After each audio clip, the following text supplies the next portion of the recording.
Welcome to Truly Force-Free Animal Training and today's trainer quick tip. So today I want to talk to you about National Have Fun at Work Day.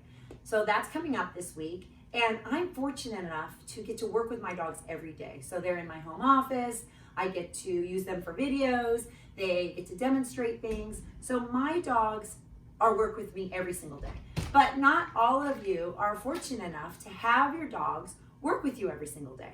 So if you want to take your dog to work, so that's a goal that you have, you might want to work on some skills so that they are well behaved at work, because it's a little embarrassing to take a dog who's all over the place when you go to work. So a couple behaviors that are really important to teach them are basically sit and down. So for sit, not just sitting, to be pretty, but sitting when they greet people. So when you teach this skill, first they need to know how to sit. And then you need to teach them that they should sit when a person approaches them or when they approach a person. So they learn that that's the way to get attention, is by sitting. So I'm going to show you a couple of those things in a minute.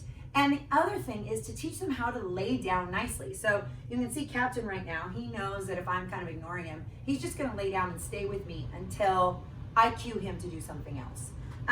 At work, it's also good to teach them to be able to lay down like this while you're in a chair. And for some dogs, sometimes that's a little difficult. So I'm going to show you that too.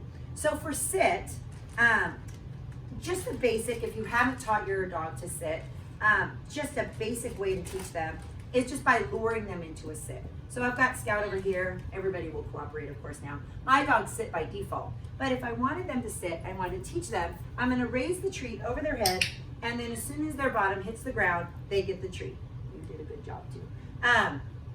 So when you're teaching sit, if your dog doesn't know sit, that's the first place to start, is teach them. Lift the treat above their head. As soon as their bottom hits the ground, you click and you treat. Scout's being a very good helper over here, so she has to get rewarded too. Then once they really know this behavior, so they know how to sit, they're sitting good, I want to then teach them that when they approach a person, they need to sit. It will start with you at home. So if your dog is running around and comes up to you and they tend to jump on you when they greet you, you need to change that behavior by asking them to sit every time they approach you. So I'm going to get Captain just to move away from me for a minute, just because, so that I can demonstrate this. So, or Scout, one of them is going to run away from me. Then I can say, hey Scout, sit. Good. And then she learns that every time she approaches me, she will sit. Now another piece of this that is something that people do is the dog runs up to them and they jump up on their legs, and everybody pets them while they jump up. So if Captain jumped up and I was doing this and saying, oh, hi buddy, I just reinforced him for jumping up. I asked him to jump up there, so that was okay. But if he was doing that on his own, I would be reinforcing the jump up behavior. But instead, I want him to come up to me and then sit. And then that's when he gets the pets. So now he's reinforced for sitting by just getting pet. If you're having them meet new people, you may need to have them on leash for this at first, because it is hard for them to sit sometimes if they're excited. Your visitors or your guests might need to have treats to help reinforce this if jumping has been reinforced and it's very exciting to your dog. But if you can teach them just to sit every time they approach a person, they can't jump and sit at the same time. So it's a really helpful skill. It's something that get asked about all the time in puppy class and good manners situations. So teaching them to sit, to be pet, helps them control their own bodies and makes it safe for anybody you're with. Now down, these both Captain and Scout know down well. So is the same thing. I will use it, just teach it with the lure. It just is a little easier. So if I was teaching it with the lure, I'm going to take my treat right up to Captain's nose, draw it all the way down. As soon as he lays down, I treat, click and treat. Okay, you can have a turn too. Captain, come over here. Sit, stay.